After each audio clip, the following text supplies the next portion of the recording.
Sekali lagi saya ucapkan selamat bergabung, salam kenal untuk yang saat ini sudah ada di room saya. Perkenalkan, nama saya adalah Fernando Urmeneta. Di keseharian saya berprofesi sebagai praktisi hipnoterapi, tetapi di sela-sela itu saya juga banyak memberikan, mungkin bukan mengajarkan ya, tapi sharing-sharing mengenai apa namanya yang sering kali orang-orang sebut sebagai kesadaran diri, seperti itu. Jadi tema kita pada malam hari ini sebenarnya ini adalah satu rangkaian acara yang saya beri judul Coffee Break. Nah, mengapa diberi judul Coffee Break? Karena acara ini diselenggarakan, kalau kita lihat dari jamnya ya, untuk yang apa namanya menggunakan waktu Indonesia bagian barat, ini adalah jam-jam pulang kantor yang biasanya dipergunakan untuk ngopi-ngopi dulu. Nah, maka saya membuat satu acara yang saya berikan judul Coffee Break. Nah, di dalam Coffee Break ini kita akan berbincang-bincang mengenai banyak sekali apa namanya tema-tema sebetulnya yang relate dengan keseharian. Nah, tetapi memang titik tumpunya mungkin ya, bukan titik beratnya ya, titik tumpunya itu pada kesadaran diri. Dan seperti yang sudah saya sebutkan tadi, bahwa malam hari ini kita akan membahas mengenai bagaimana caranya kita bisa menjadi orang yang punya harga diri, dan bagaimana kita bisa memaknai harga diri yang sebenarnya itu seperti apa. Karena biasanya kalau kita mendengar ya, ada orang yang selalu mengatakan, oh kamu jadi orang harus punya harga diri. Nah, ini biasanya terkait dengan hal-hal tertentu yang sebetulnya kalau menurut saya itu kurang pas dengan esensi dari harga diri itu sendiri. Jadi tanpa berlama-lama kita langsung mulai saja.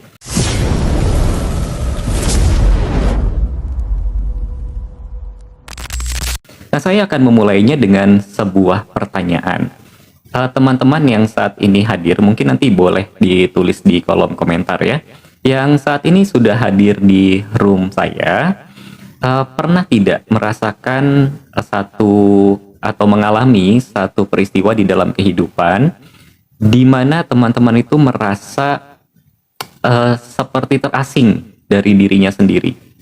Di mana teman-teman itu merasa bahwa hidup ini hanya sekedar untuk memenuhi keinginan orang lain.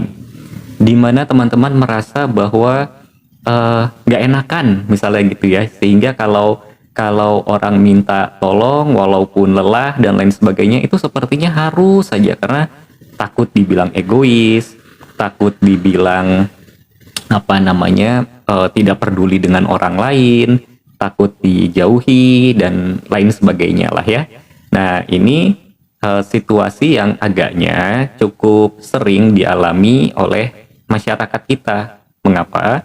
Karena ini saya tidak mau menyalahkan tradisi ya, tapi karena kita lahir dalam budaya ketimuran di mana apa namanya kepentingan kolektif itu dianggap lebih penting daripada kepentingan pribadi, sehingga seringkali kita menyampingkan kepentingan pribadi kita. Kalau saya suka menggunakan ilustrasi ketika kita sedang melakukan perjalanan menggunakan pesawat terbang, lalu terjadi turbulensi dan masker oksigen itu turun.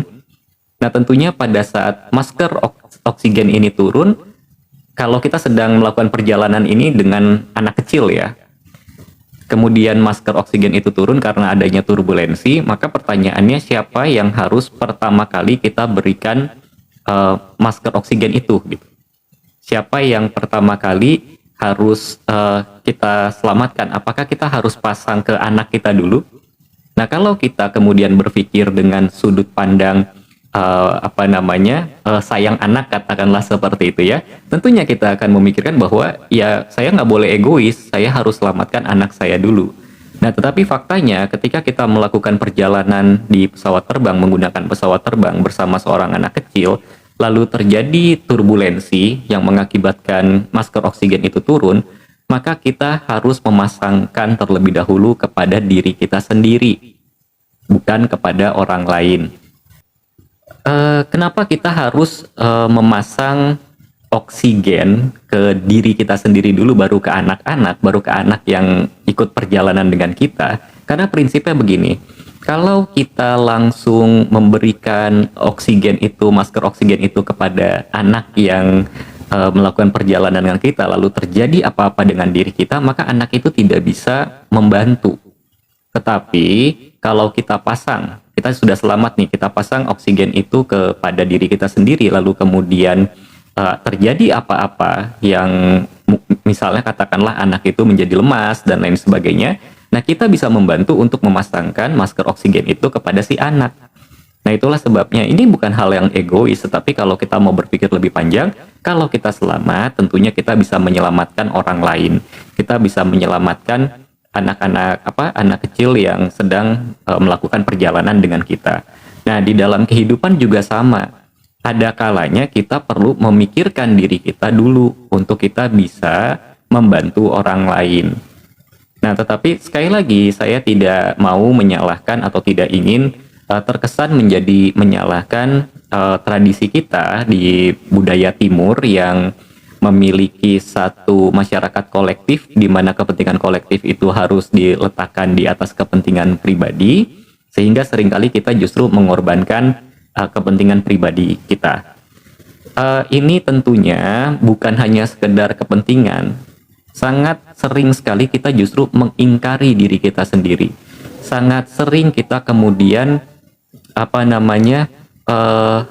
karena merasa tidak enak harus ikut arus, karena kita merasa kita takut untuk tidak diterima dalam satu kelompok, maka kita mengiyakan apapun yang dikatakan oleh kelompok itu tanpa kita sadari kita kemudian menjadi terpisah sangat jauh sekali dengan diri kita sendiri, yang pada akhirnya kita bisa berada dalam situasi yang kehilangan makna dalam kehidupan. Nah, apa hubungannya dengan harga diri? Saya tidak mau mengatakan bahwa orang yang seperti itu berarti tidak punya harga diri ya, karena sekali lagi bahwa saya melihat kata harga diri ini seringkali disalah tafsirkan atau disalah artikan oleh kebanyakan masyarakat kita, di mana ketika ada orang yang mengatakan bahwa kita harus punya harga diri, itu artinya kita justru sangat mementingkan diri sendiri bukan tanpa peduli ya, mungkin tanpa peduli dengan orang lain gitu. Bisa jadi itu juga dimaknai sebagai sikap tidak mau kalah ya, dan lain sebagainya. Nah pertanyaannya, jika kita ingin belajar menjadi orang yang punya harga diri, maka apa yang perlu kita lakukan? Nah dari beberapa waktu saya mempelajari tentang kesadaran diri, saya menemukan jika kita ingin menjadi orang yang punya harga diri, maka hal pertama yang perlu kita lakukan adalah kita belajar untuk mengenal diri kita dulu. Ini mungkin teman-teman yang saat ini sedang menyaksikan, jadi muncul satu pertanyaan. Bukankah kita sudah kenal dengan diri kita? Maka ketika dalam beberapa kelas atau dalam beberapa pertemuan, saya seringkali bertanya seperti ini. Menurut Anda, yang disebut dengan saya itu siapa atau apa? Nah, ada yang menyebutkan nama, contoh misalnya ya. Saya mengatakan, oh saya tahu kok dengan diri saya adalah Fernando. Bukan, itu adalah nama. Kemudian saya mengatakan bahwa saya adalah seorang hipnoterapis. Bukan, itu adalah pekerjaan. Lalu saya mengatakan lagi saya adalah seorang ayah. Bukan, itu hanya status sosial dan lain sebagainya. Maka pertanyaannya, siapa saya sesungguhnya? Nah, teman-teman, kenal diri ini bukan hanya sekedar kita tahu nama, bukan hanya sekedar kita tahu kita tahu pekerjaan kita, bukan hanya sekedar kita tahu siapa ayah dan ibu kita, bukan hanya sekedar kita tahu kita ayah atau ibu dari anak yang bernama siapa, bukan hanya sekedar kita tahu bahwa pasangan kita bernama siapa, bukan yang seperti itu. Tapi yang dimaksud dengan kenal diri adalah kita memahami penuh esensi dari diri kita sendiri. Kita mengenali, kita mengetahui bahwa di dalam diri ini ternyata tersimpan begitu banyak potensi yang kita belum gunakan.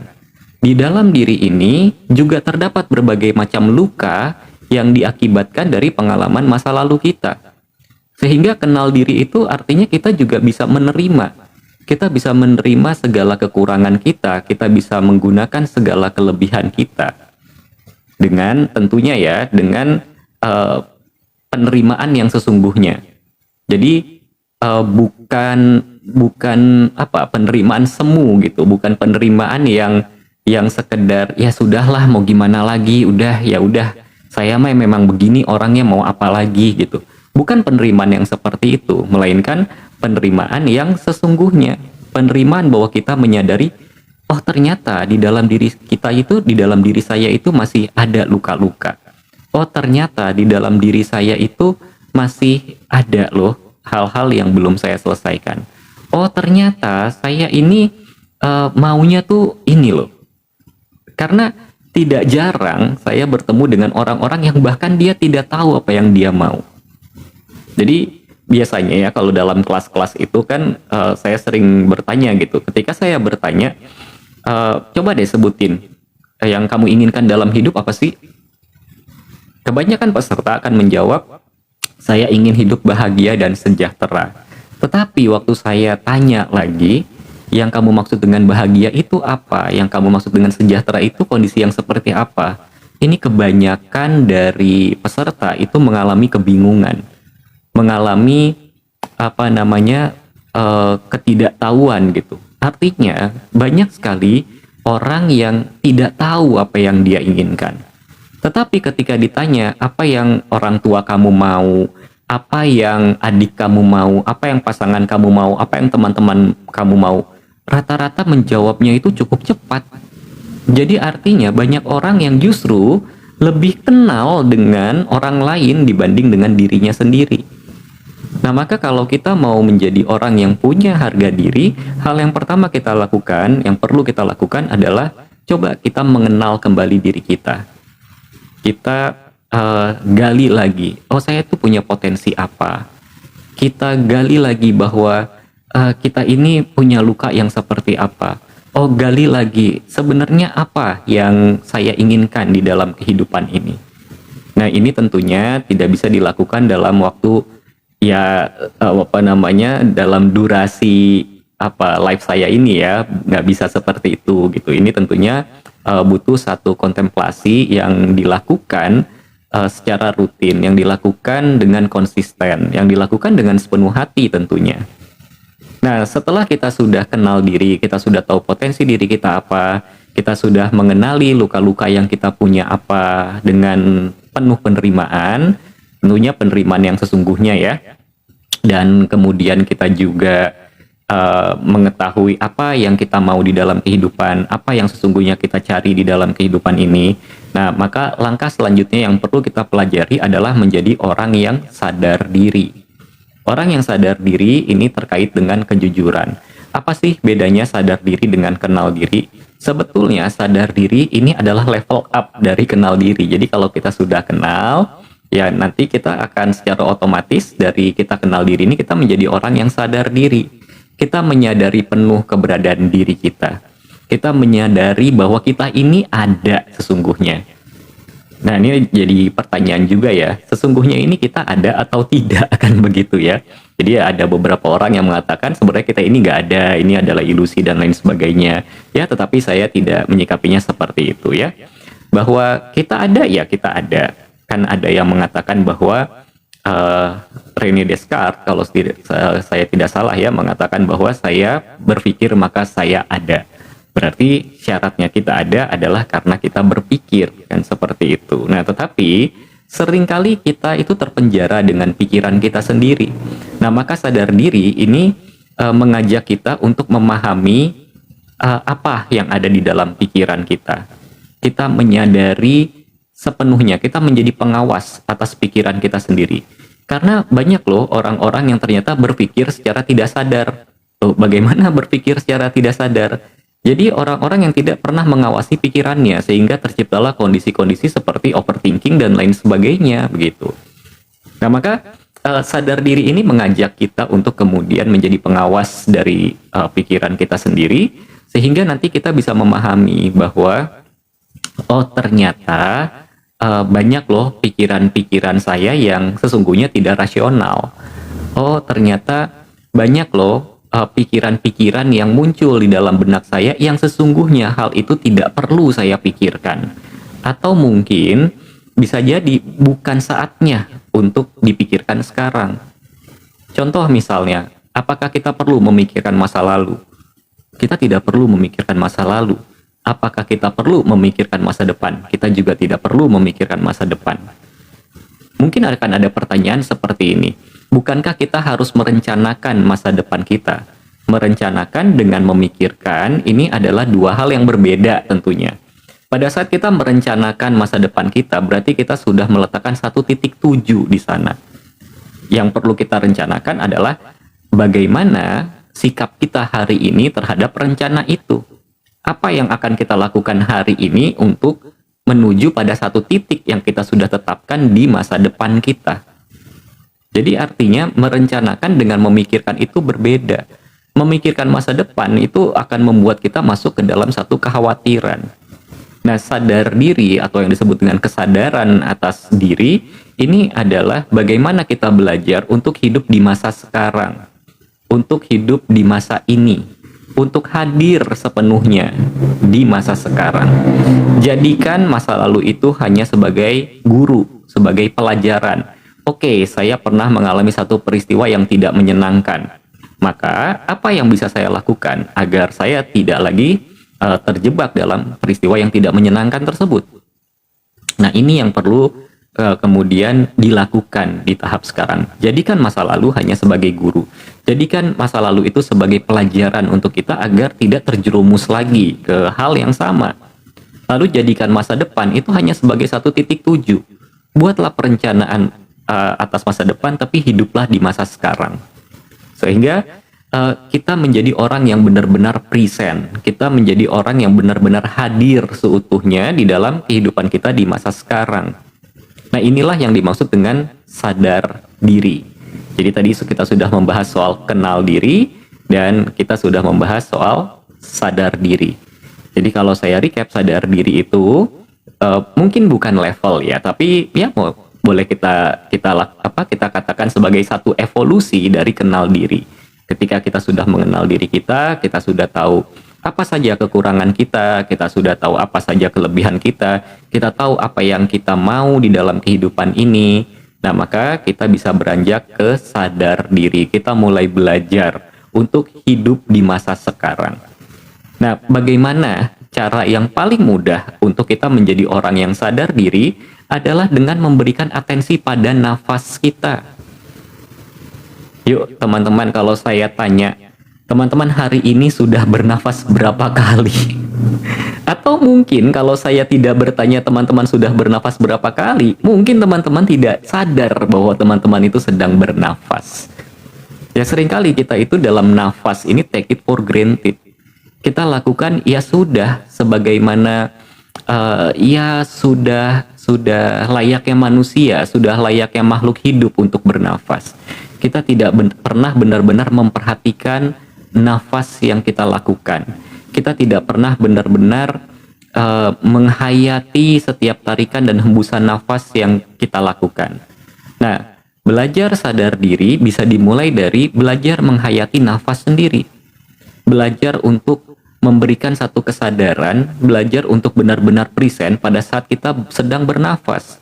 Caranya sederhana, cukup duduk tenang, boleh bersila, boleh duduk duduk yang santai, tapi saya tidak menyarankan untuk bersandar ya. Jadi posisikan yang paling bagus memang duduk bersila.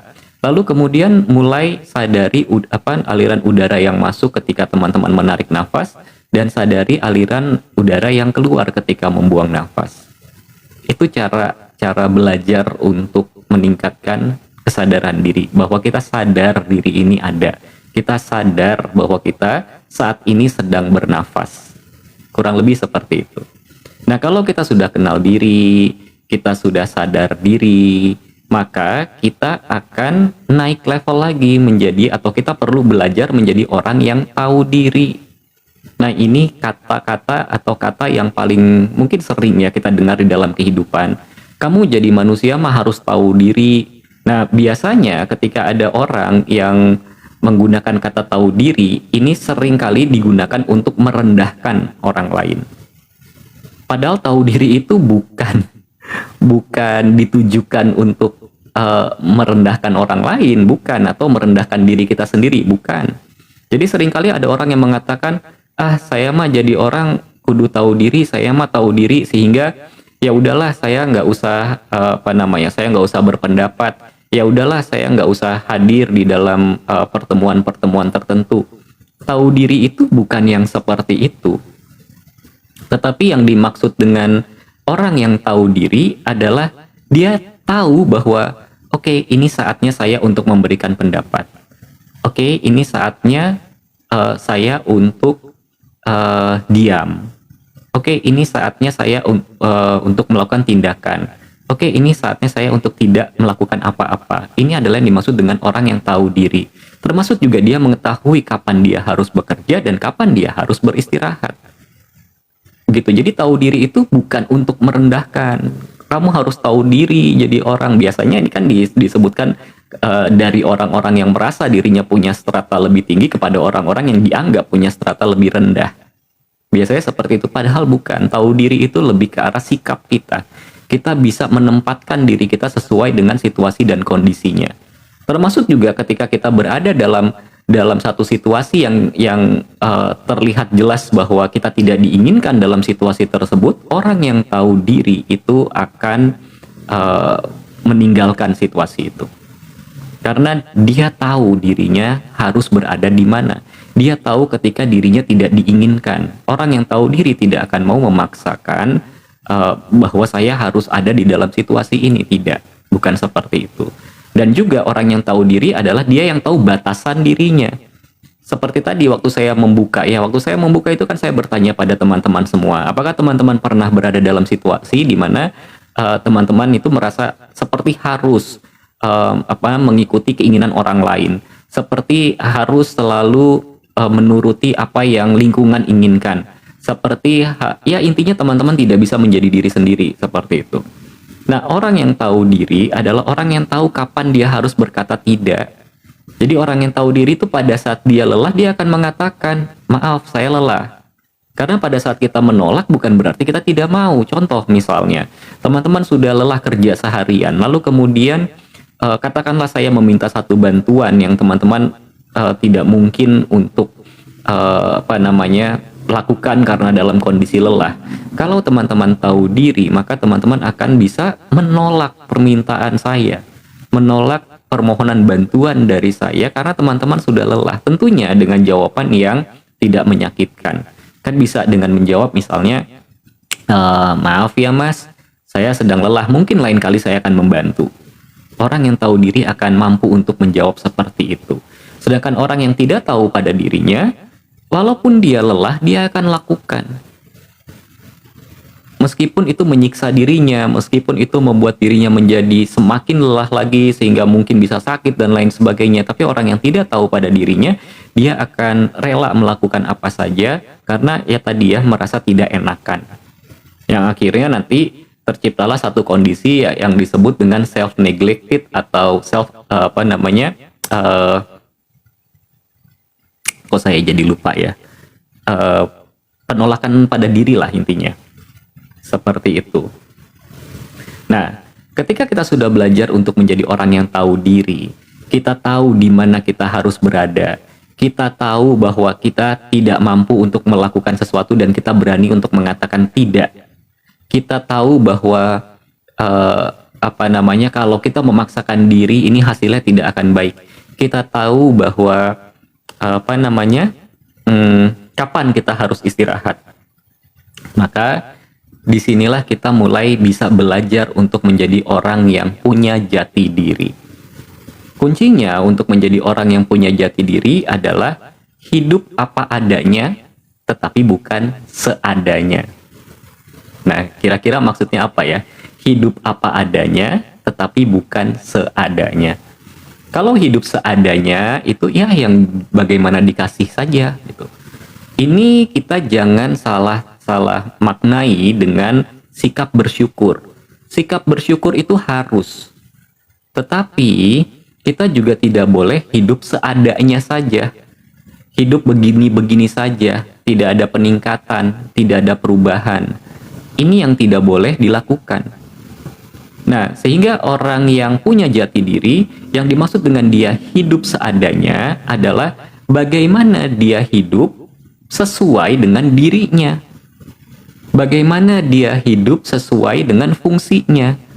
Bagaimana dia hidup sesuai dengan urutan-urutan atau tahapan-tahapan sebelumnya. Dimulai dari kenal diri, dia hidup sesuai dengan potensinya, dia hidup sesuai dengan apa yang mampu untuk dia lakukan, kemudian dia tidak perlu bersembunyi dari masa lalunya, gitu ya, karena dia sudah bukan tidak peduli, tetapi dia sudah tidak lagi terpenjara dengan penghakiman orang lain pada dirinya.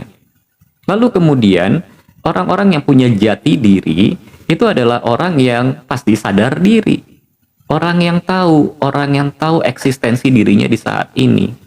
Lalu dia juga orang yang tahu diri pastinya. Ini adalah orang-orang yang punya jati diri.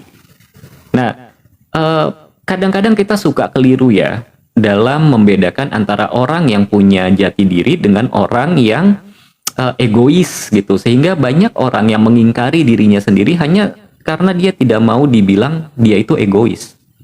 Nah, ini disayangkan sekali sebetulnya. Kenapa? Karena punya jati diri dengan egois itu dua hal yang berbeda.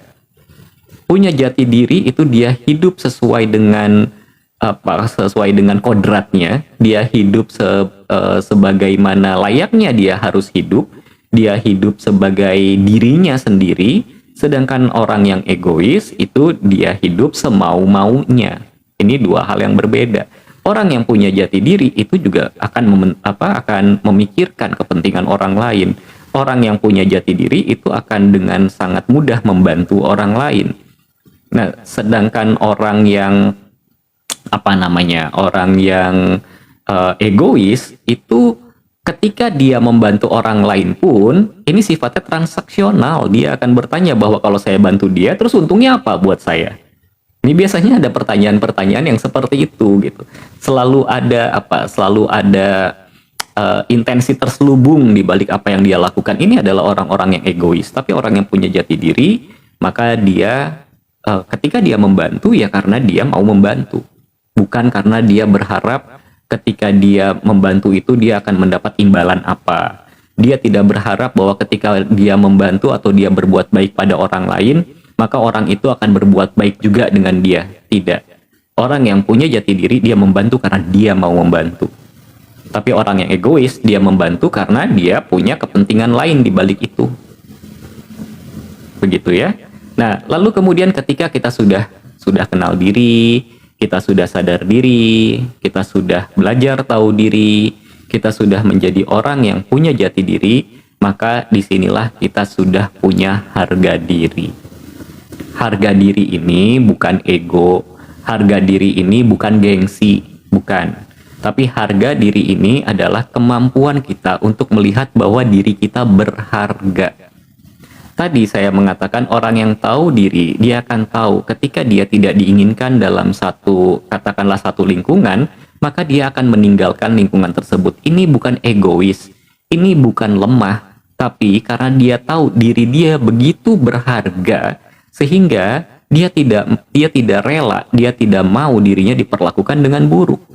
Ini adalah orang yang punya harga diri. Seperti itu gitu. Dan pun ketika gagal, dia tidak akan melihat dirinya sebagai pecundang.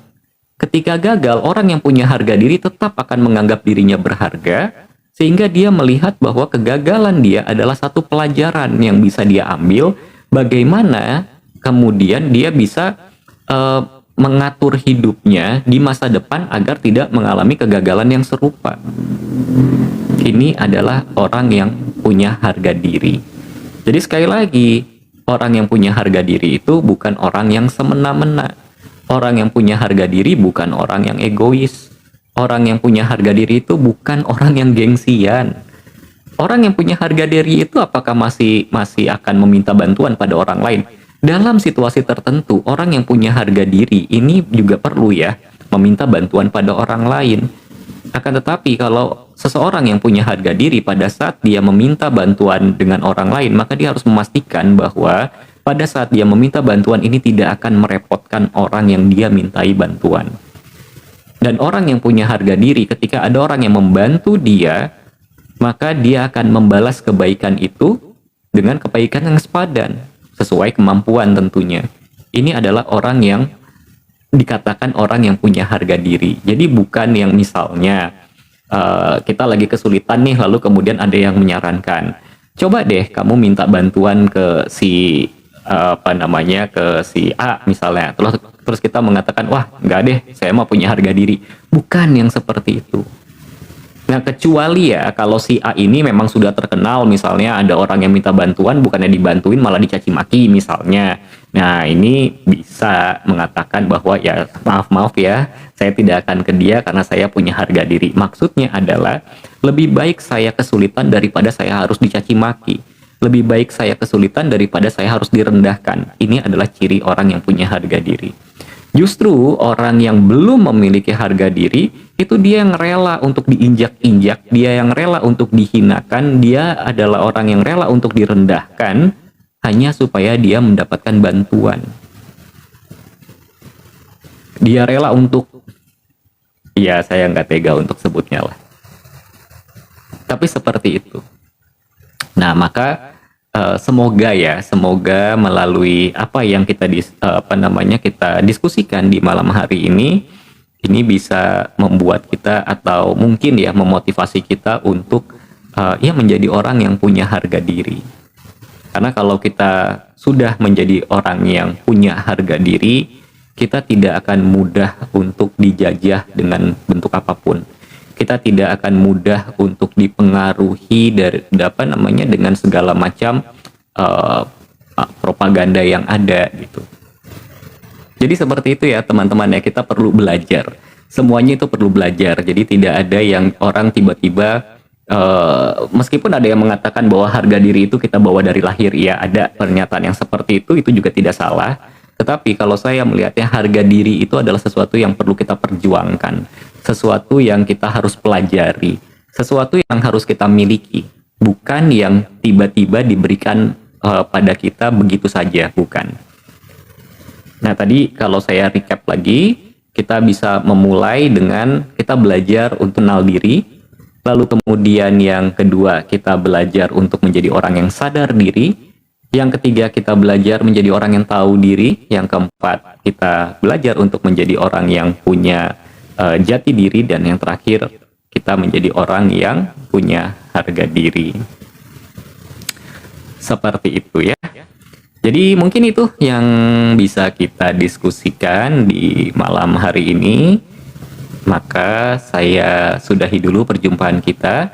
Terima kasih untuk yang sudah berkenan menyaksikan dari awal sampai akhir. Dan saya ucapkan tentunya mohon maaf ya kalau ada salah kata, salah ucap, salah sikap di dalam saya memberikan pemaparan pada malam hari ini.